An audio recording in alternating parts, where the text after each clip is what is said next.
attention, highlighting possible inefficiencies in the company's supply chain management. Additionally, in 2022, ECG was hit by a ransomware attack that caused considerable financial losses and raised questions about its cybersecurity infrastructure.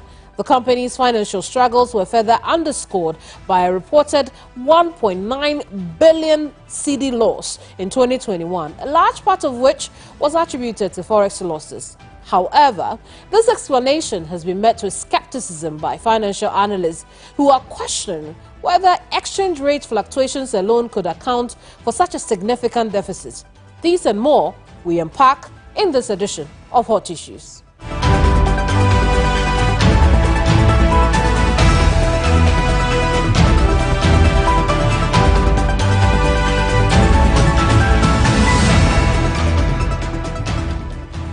I am Keminni Amanor, and in this edition I sit with the man who has courted public displeasure even as he attempts to turn the fortunes of ECG for the better. Public frustration, particularly around concerns of overcharging and the inaccuracies of prepaid meters, have led to widespread customer dissatisfaction and placed ECG under intense scrutiny. With the public eager to understand the company's strategies for addressing these pressing issues and ensuring better service delivery.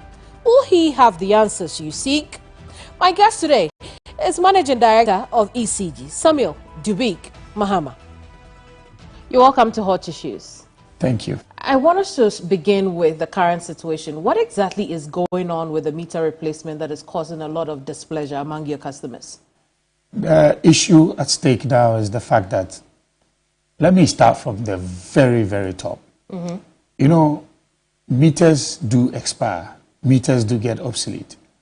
When we started this prepaid metering agenda in 2003, there should have been a backup plan for replacement of meters every 10 years to 15 years.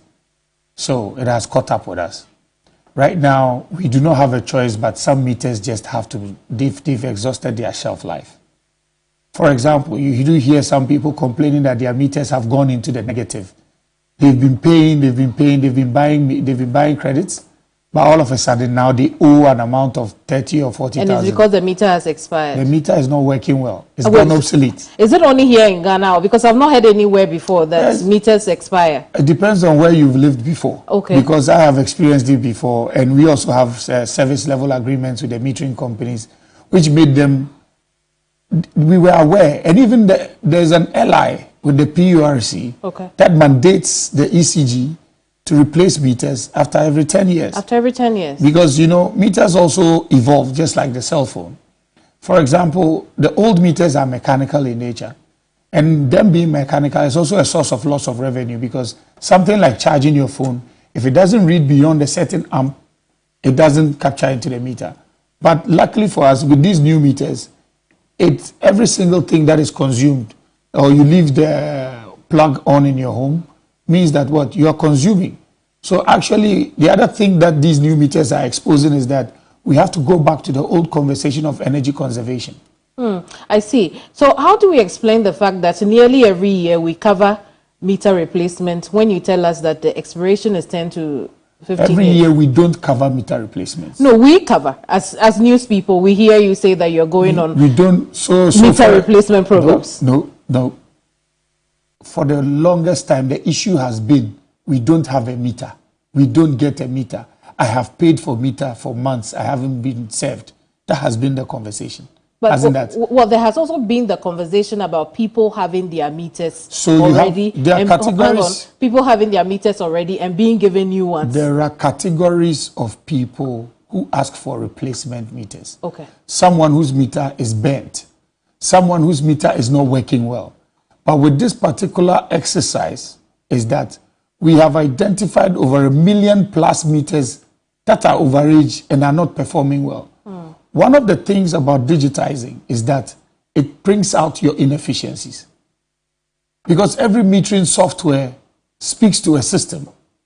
And with that, you would know whether the meter is performing well, the person is purchasing or not.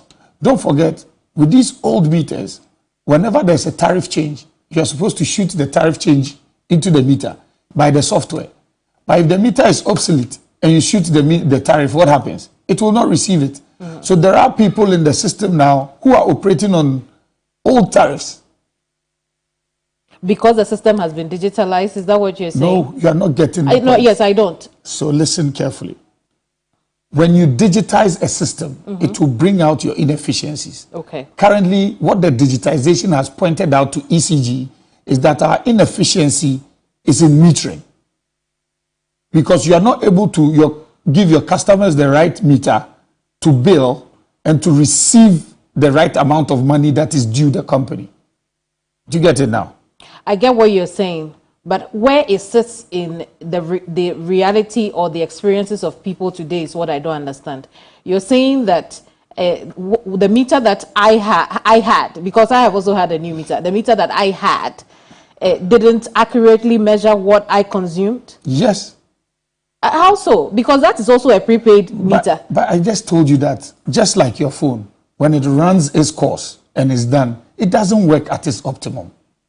So if I have installed something for you in 2003, am I expecting it to be working very well in 2024?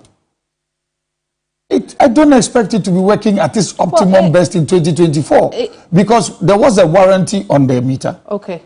The person who sold the meter to me told me about it. Don't forget, just this afternoon, Parliament has approved under the World Bank project the P4R, which allows for about 90 million of that to be used for the purchase of meters to assist ECG. ECG, in its own way, found a project called the Loss Reduction Project. Under the Loss Reduction Project, we managed to shift from the regular way of doing business where we just purchase meters. And when you purchase, they dump it on you, and they are gone.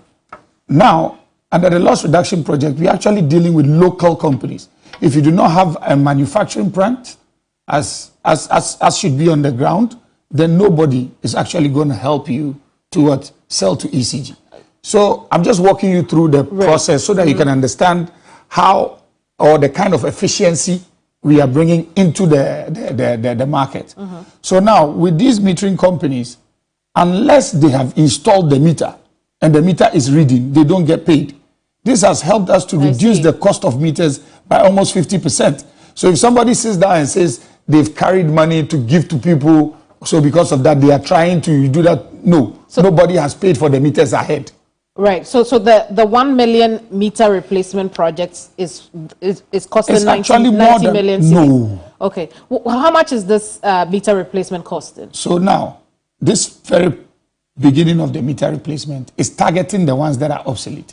We cannot say for a fact that this is how much it's costing. That is why we took the approach, the very careful approach of until it is installed and operational, that is when you pay.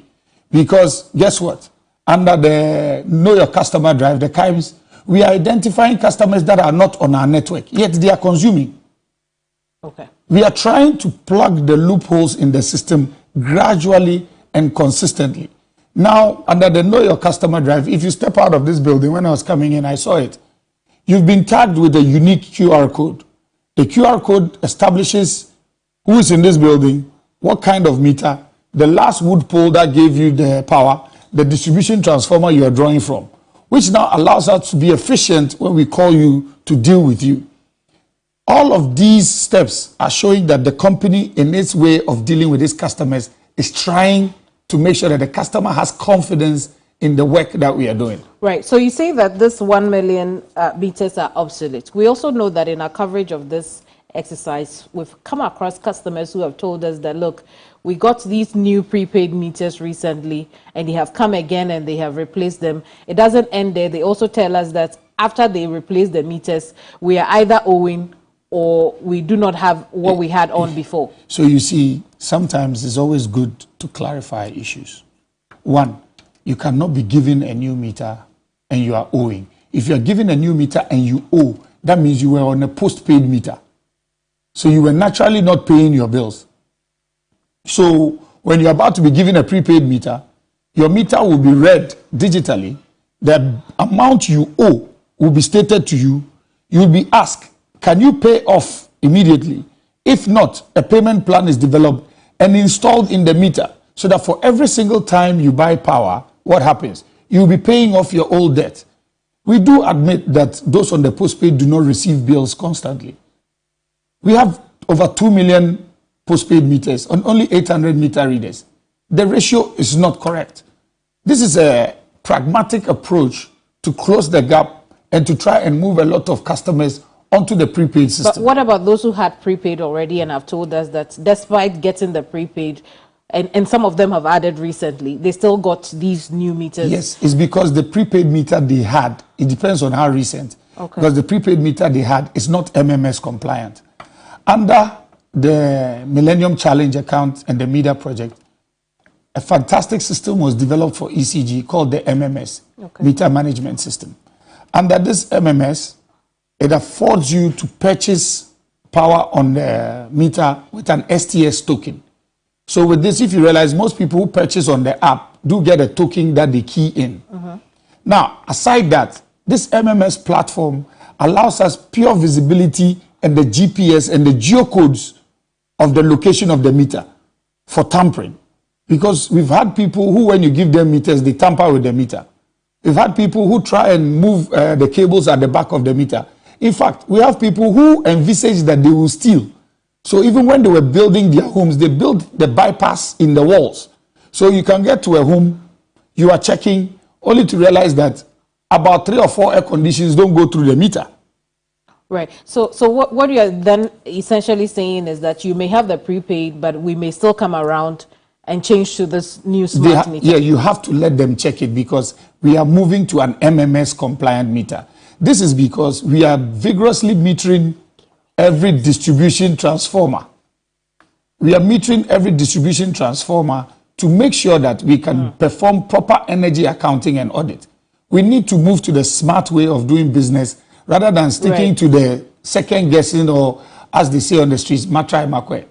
Okay. We need to close those gaps because if we don't, it will be more like every day throwing water onto stones. So for those who swear that they do have problems even with the new one because it's overreading them, it is charging them what they haven't consumed. What's your explanation for that?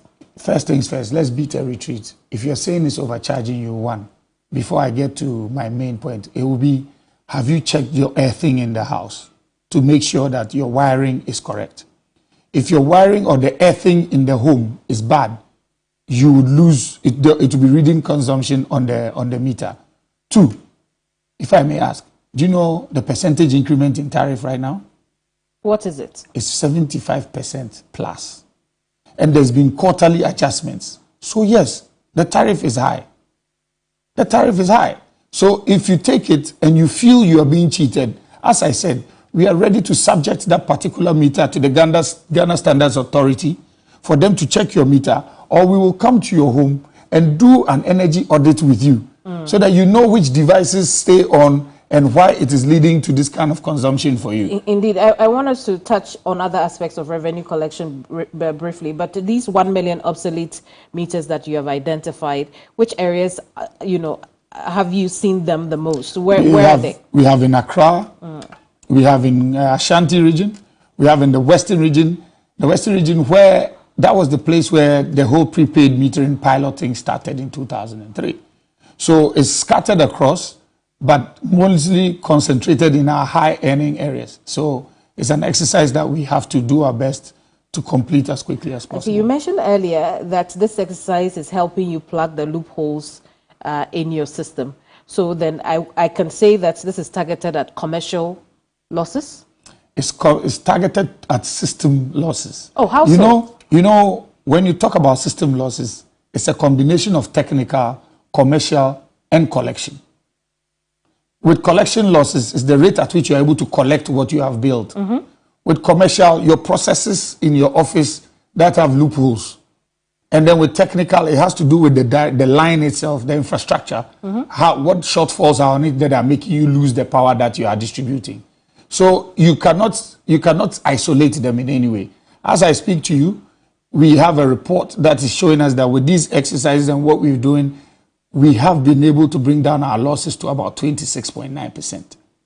We know it's not good enough. For which, this year? For this year. Okay. For 2023. 2023. So we are hoping that in 2024, it will be far lower.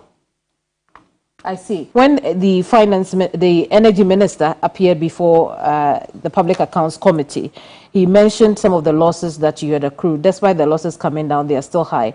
It would appear that commercial losses, as compared to, again, I'm quoting him, your system losses and your technical losses are not as high. If you compare commercial losses to those, it's not as high. But so my question then to you is, how will this target those losses directly? You see, when you appear at the public accounts, there are two things that we need to separate. Profit and loss accounting in a limited liability company is totally different from energy accounting losses. Energy accounting losses deals with what you purchased, what you sold, what you retrieved. Profit and loss accounting has what? Forex losses in it. No, this is purely without forex, because he talks about the system losses. You have explained what those system losses are. He talks about technical losses. He also talked about commercial losses. He's not talking about the entire business as a whole, and we'll go there. But so let's look at these losses that you have control over. Okay. This exercise that you are embarking on. Yeah. How will it target those things directly? Let's start off with the system losses. So for the very first thing that you need to realize is that if you are not billing well, that means you are not collecting well. So if you're able to bill correctly, you can collect well. So the whole conversation now with this metering exercise that we are doing is to afford us the opportunity, one, that in areas where we were supposed to have like mostly prepaid meters, if there's any postpaid meter there, it is off the shelf. When a person has a postpaid meter, he doesn't frequently pay. So that would eliminate and give you money on time. Secondly, those whose meters have been spoiled for some time now are being replaced, or those who have been bent are being replaced. And then now, the ones that are not efficient are also being given efficient meters. So definitely, with you completing a very good amount of it being installed, you should see an increment in revenue. So obviously, we can tell that,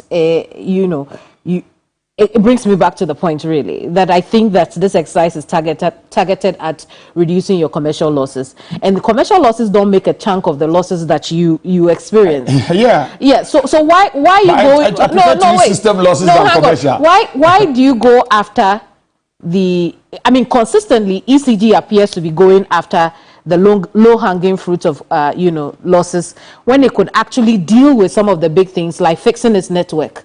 So the truth of the matter is, if I don't fix those losses to make money, how do I fix the network? I need money. The whole system rides on money. But it sounds like you're rationalizing it. You're spending money to be able to fix these commercial losses. But that's a business. That's how you run a business. To run a business, you need money to run a business. And if you've been given a business where you are to sell and collect, if you don't sell and collect, you can't put anything back in the system. Do not forget, what we sell and collect under the cash waterfall system is how IPPs are paid. It's how the other SOEs, the VRAs, the GridCos, the PURCs, the Ghana Gas, the GMPCs, everybody has their allocation under cash waterfall. So we have to find a way to close the gap to make the whole system whole. Because we are at the bottom of the food chain, the responsibility is on us to fix the problem. So what is the plan to deal with the other losses not related to selling of your power? Which is the profit.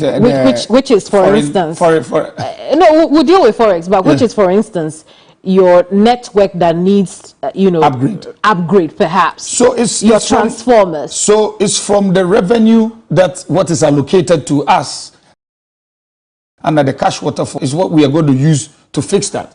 That's what I'm saying. It's a holistic approach. If we do not raise enough money, we will not get enough money to fix it. And the funny thing is that these are not operational expenses. These are capital expenditure. Until ECG is a company that has not been capitalized since 2007. All these new reforms that you've been seeing for the past 2 years since I've been in office have been us trying to be creative in using our operational expenditure to close the gaps. So all we do need is a conversation around the whole table saying that, hey, you cannot be doing this anymore. This is the capital expenditure that needs to be put in.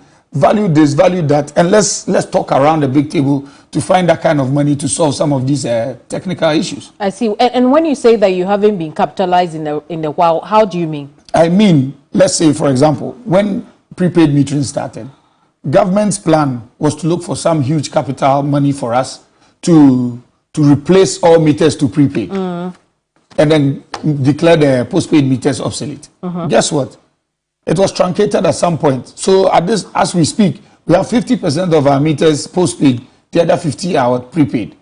So until there's a vigorous or a deliberate attempt to make sure that the whole country is what prepaid. You know, whenever you talk, everybody's go like, the easiest way is just buy them prepaid meters. Where do we get the money from? We need to, it's either we better our collections and use that money to replace those meters, or there's a capitalization conversation around the table where a proper financial plan is drawn aimed at what? Deliberately attacking the metering phenomenon. My guest today on Hot Issues is Samuel Dubik Mahama. He is Managing Director for Electricity Company of Ghana. You're watching Hot Issues. I'll be right back.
Still here with MD of ECG, Samuel Dubik Mahama. Mr. Mahama, thank you so much for sitting with us. You mentioned that a conversation around capitalization needs to be had because government has not capitalized you for a long time. And so I look at your financial accounts for ending year 2022. from the Auditor General's report, I see government grants, GOG payments. What does that mean? So those are payments that have been made to the IPPs. Okay. So independent power producers have been paid, and we have found a way to put them in our balance sheet for it to make sense. Those are not monies that come in to say support ECG. They go directly to the IPP. Those monies are not paid to ECG for ECG to onward pay the IPPs. Those government payments are all paid directly from government to the IPPs. So when was the last time ECG received any capitalization support? That was in 2007, and that was under a French government program. You don't say. Yes. And obviously that could explain why you have some of these losses through your network. Because again, people don't understand that when you buy your electricity and you don't sell it, you're losing. Exactly. What the question here is, we don't gain anything by not giving you the electricity, because let's say, for example, you have take-or-pay agreements with the IPP. Your job is to sell. So it's not in our interest to deny you the sale of that electricity, or not to give you electricity. Right. Even worse, we purchase the electricity in dollars and then sell in cedis. So at some point, you will need to get more cedis to get what? Some dollars. So the business dynamic is something that is a conversation that we need to be deliberate about. I mean, but what would it take to have ECG buy power in cedis? It will take the IPPs understanding that this is what you want to do. But the conversation now is this. They also have lenders. People lent them the money in US dollars to do this. So what are you now going to tell them, that they should change the whole conversation back to Ghana cedis? Initially, when there were those PPAs or power purchase agreements were being agreed upon, that was where you should have spoken about going into cedis. But you know our currency situation. Everybody prefers to hold it in the US dollar to make sure that the lenders or the international banks will find the business profitable enough to invest in. Losses as a result of non-use is what brings me to the question as to why we will be retargeting the people who are already on the grid instead of expanding, so that you would have people using and paying for your electricity. So that is why now we are doing the KY, the Know Your Customer drive. Okay. We are identifying people that are on the grid that we never even knew of. I keep saying this. Areas like Chado, Oyarifa, Amasama, Midye, Committee 25 have grown at a very fast rate, that people have joined the grid with no recourse to ECG, thanks to their own electricians. If it hadn't been for our issues in Krobo, we wouldn't have known that average people could actually put customers on a transformer without not turning the transformer off. We are in a business where we are always playing catch up, but we are at a point where we realize that no, we need to be a few steps ahead, and that's the reforms that we are doing now. Right. So that is for people who are illegally enjoying your electricity and not paying. But I'm saying that if you buy and you don't sell, the electricity will not wait for you to sell. You've already paid for it. It's gone. Absolutely. And so why are we not targeting also people who do not have electricity? Make sure that they have, and then they are paying. Instead of spending all our money, keep changing prepaid meters for people. So let me tell you something.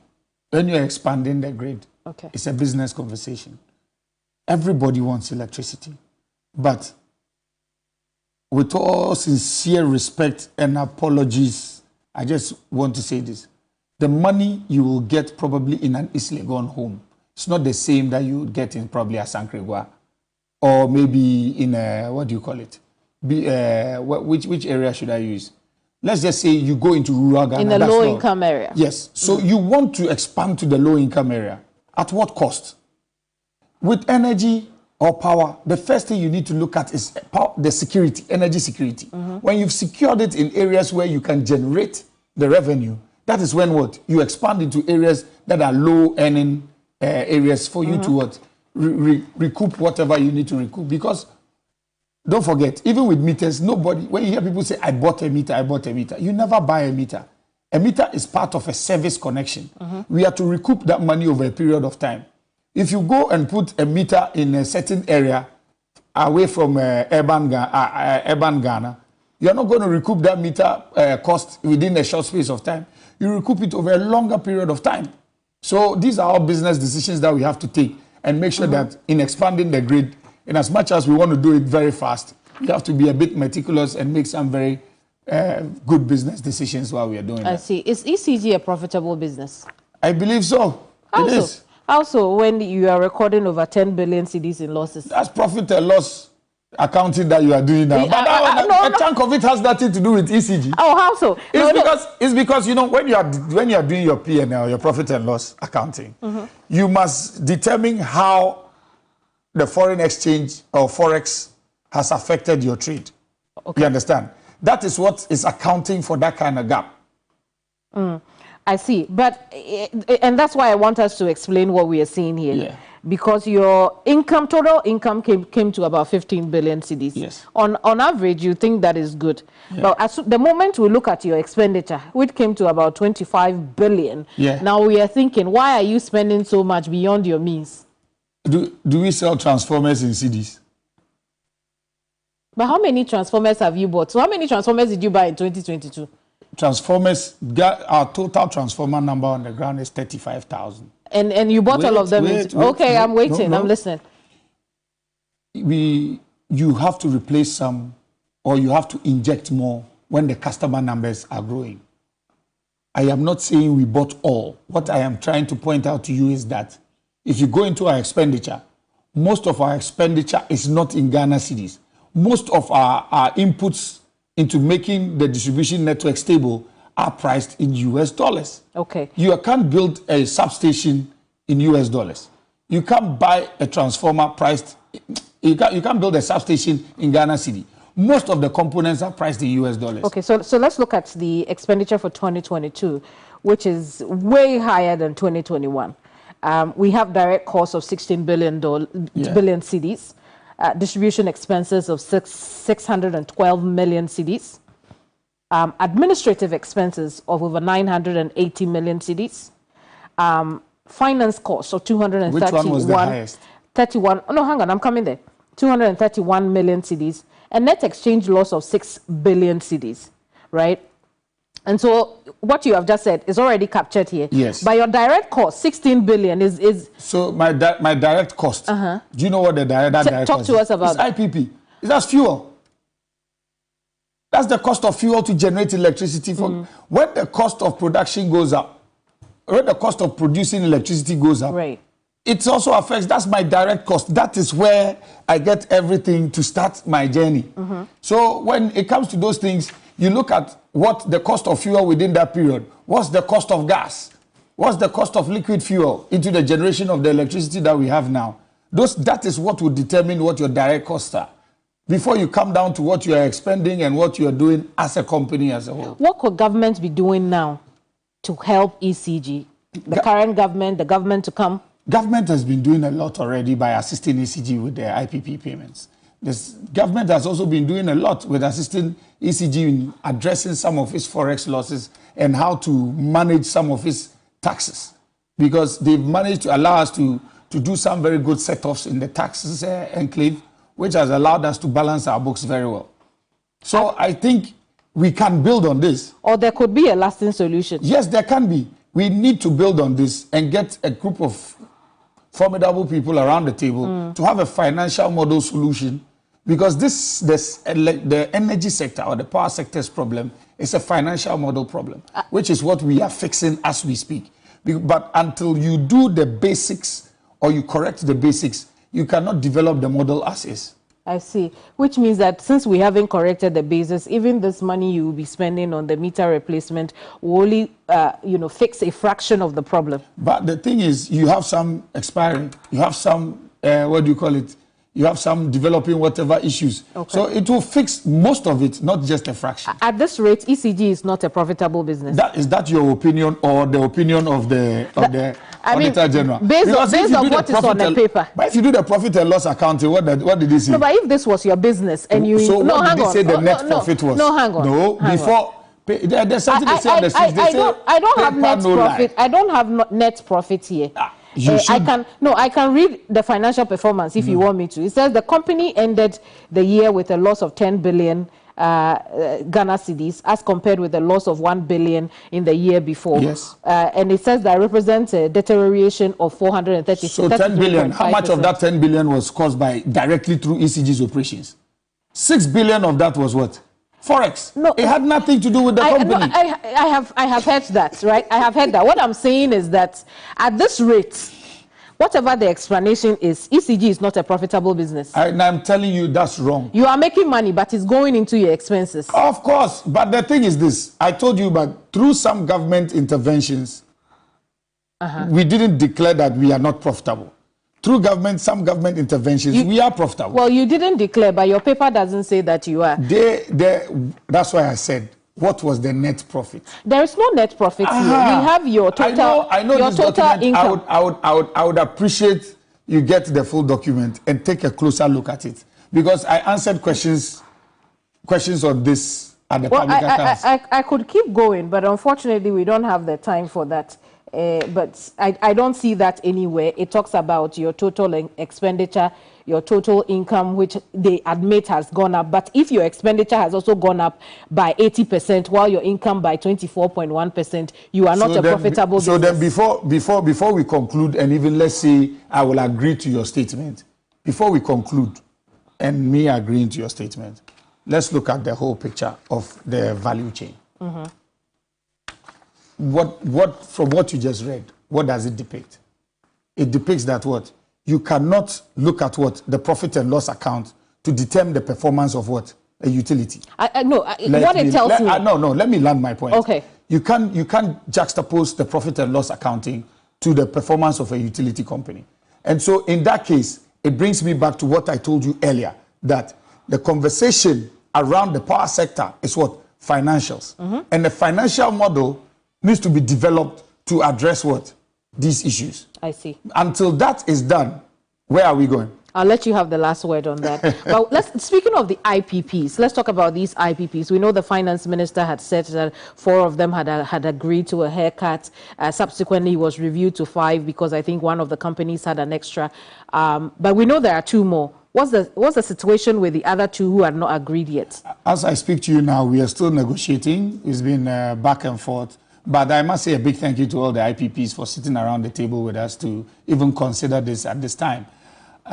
We really appreciate them. They are development partners. The other 2 that is left is still conversations. We are still going on to agree on a few parameters and dynamics. And I think right after that is done. What's the hold-up? The hold-up is just all these things, they are negotiations. Okay. Give and take, until finally you get to a common ground. So you can't treat all of them the same. All of them have different lenders. All of them came into Ghana under different circumstances and different situations. So we need to give them the benefit of the doubt for them to finish the conversations with their lenders and also get back to us. So you can finish talking to them. They have to go back, speak to their teams out there, and then come back. So we are just going through the processes. So outside of the, the other 4, what is our debt level right now? Right now, I cannot say off the top of my head, but I can provide it later for you. But I would say it's quite less than $1 billion. If it is $1 billion or cedis? $1 billion. Okay. If it is based on the renegotiated that we have, it's quite less. It's less than. When was the last time you made payments to them? We make payments to them on a monthly basis, and that's aside the government lump sum payments that they make to them. Okay. Yeah. The ECG also had a difficulty following the cash waterfall mechanism. Why did you have that difficulty? How have you managed to deal with that? So that difficulty comes in 2 forms. One is having to plug the Forex hole on a monthly basis for the IPPs. Because, the agreements that mostly have been reached with them on a monthly basis, we have to pay them in US dollars. You have to take a lot of the CDs that you've gathered to get the dollars for them. Then now brings you to the side where ECG was also asked to purchase some amount of fuel for what do you call it? For power generation.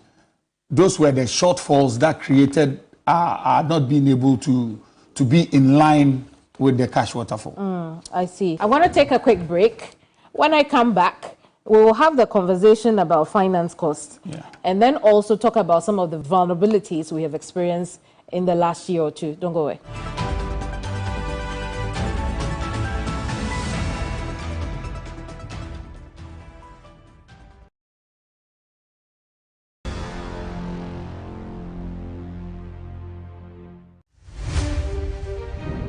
mission here at TV3 is that the news comes first, and that's the promise of News Central. With reporters every corner of the country. Consignment to attend their action in production, hidden lions, and experts across the subjects that affects you the most. We stay across the big stories that impact you the most as they break, develop and evolve into major national issues. With all angles covered across the country and across every subject. I am Keminni Amanor. And I am Eric Mawina Egbeta. News Central, live weekdays at 12 p.m. on TV3. TV3, first in news. The news that matters most is the news that hits closest to home. When it breaks, we are there. If it touches your family, your city, affects your expenditure, your decisions, as well as your safety, we've got it covered. It's easy to just cover the news. What we are doing is different, creating a news experience that prepares you for anything. TV3 News, award-winning journalism, world-class quality, on TV and online, right at your doorstep. TV3, first in news. Welcome back. You're live here on Hot Issues. My guest is MD for ECG, Samuel Dubik Mahama. We've been talking about the books of ECG. We've been looking at other matters that have to do with your metering at home. And thank you so much, Mr. Mahama, for your patience. Let's talk about this administrative cost, which seems to have gone up to about $1 billion, CDs at this point. Why is your administrative cost so high? Administrative cost has to deal with how you run the company. First of all, it has to do with your salaries. Secondly, it has to do with fuel for the cars that we use in in our operations, and mostly training for the staff and other nitty-gritties that would make sure that the office runs smoothly, and then also sometimes for mostly staff training. I see. Don't you think that's a bit too high? That's why I was trying to explain by saying that we have a monthly salary bill of, let's say, 90 million. Our administrative cost there was about how much? On the paper is what? It's about almost $1 billion. Almost $1 billion. So if we are doing 90 million Ghana cedis for 12 months. For 12 months, that's about how much? 90 million for 12 months. That's about 900 million, thereabouts. Yes. But 90 million CDs for how many staff across the country? We have about 7,000 staff across the Republic. I see. Yeah. I want us to get. There are some permanent and there are some contract staff. I see. Very well. And then your finance cost is to what? Our finance cost is how we finance our projects, the loan facilities we take, the overdrafts we take, with the Basically, it has to do with how we finance our projects under the suppliers' credits that we have and the loan facilities that we take. I see. And then you also have very high distribution expenses. We'll put the books away for a little bit because I want us to talk about other issues to do with your operations. ECG has been subject to very serious ransomware in the last 5 years. 2 of them happened under your tenure, if I'm correct, in 2022 and 2023. Only one has happened. I accept that. In 2023, am I correct? No, 2022. 2022. There was a ransomware. What makes your system vulnerable to ransomware? It's about having the requisite, security systems, cybersecurity systems available to make sure that your systems are secure. One of the things that we took for light when I assumed office, when I realized it, was that we had systems that operated a lot had to do with the internet and then cybersecurity and all of that, and we're quite lax. As at the time I was assuming office, ECG didn't have a CISO, a security expert in the cyberspace. As I speak to you now, we do have one. We are building a securities operations center, a SOC, to make sure that all of these things become a thing of the past. I see. And so the last ransomware you had, you told the public that it cost you 500 million CDs. For the downtime, yes. For the downtime alone. How much did the attackers ask from ECG? We do not want to disclose that, but for purposes of, they just sent an email which had certain demands on it. What were the demands they were making of ECG? They shut down the system and they were asking us to perform some miracles in giving them some monies, but they never really contacted us. That's why we don't really want to speculate about it. And it's been some time now. I don't really want to speculate about it. That's all. No, you won't be speculating if you are the MD. I am the MD, but clearly I'm telling you I don't really want to talk about exactly what the demands were. How much? Because it's still an active investigation. Oh, I see. So I don't want to now sit here on national TV and say, this was what they were asking for. This was that would be very reckless of me. How much did you pay to get the system back? We didn't pay anything. We rebuilt the system within a week. And I must say, take this opportunity to say a big thank you to all the industry players who assisted us and the staff who stayed overnight for us to rebuild the system from scratch. We didn't pay anything. ECG, through its resilience, rebuilt the system back. Is that why we got a new app during that period? The app was already going to happen, but you could say it's an offshoot, but that's not the reason why. The app was something that was actually in the offing. How have you protected the system in such a way that you can assure the Ghanaian people that it won't happen again? That's why I told you that we've built a systems operations center. We are in the process of building a system operations center.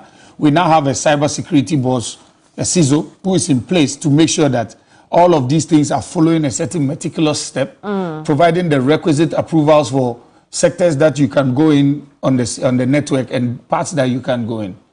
So we are making sure that we are putting in the requisite individuals or the requisite jobs to make sure that this doesn't happen again.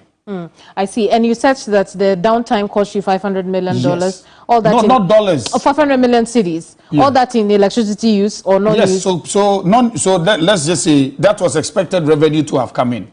But if people are not vending within that whole period of that 1 week, then what money are you making? You're not making any money. Okay, I see. So for every downtime in your system, there's somebody knocking on the door to buy power. So if that person doesn't buy, what then happens? They might do the illegal connection. I see. Speaking of downtime and non-use of electricity, have we begun to export power again? We have always been exporting power, but that would be spoken more on the VRA side. I believe they've been doing very well with supporting our neighboring countries with some power to augment their needs. Indeed. Speaking of VRA, today we are hearing of mergers between VRA and Buipe Power Authority. Would that be helpful to ECG as a power? Honestly, we are distributors. I can't speak to the generation side of matters. And actually, I haven't fully seen the document that is suggesting that and the reasons behind it. So I would really like to decline any comment on that as to how, because no matter what they generate, our job is to distribute and bill and collect. I can respect that. Thank you for coming. Thank you too for having me. Samuel Dubik Mahama is Managing Director for Electricity Company of Ghana. We've been discussing their operations, revenue collections, and how you sit in all of that. I am Keminni Amanor. This has been Hot Issues. I'll see you same time next week. Bye-bye.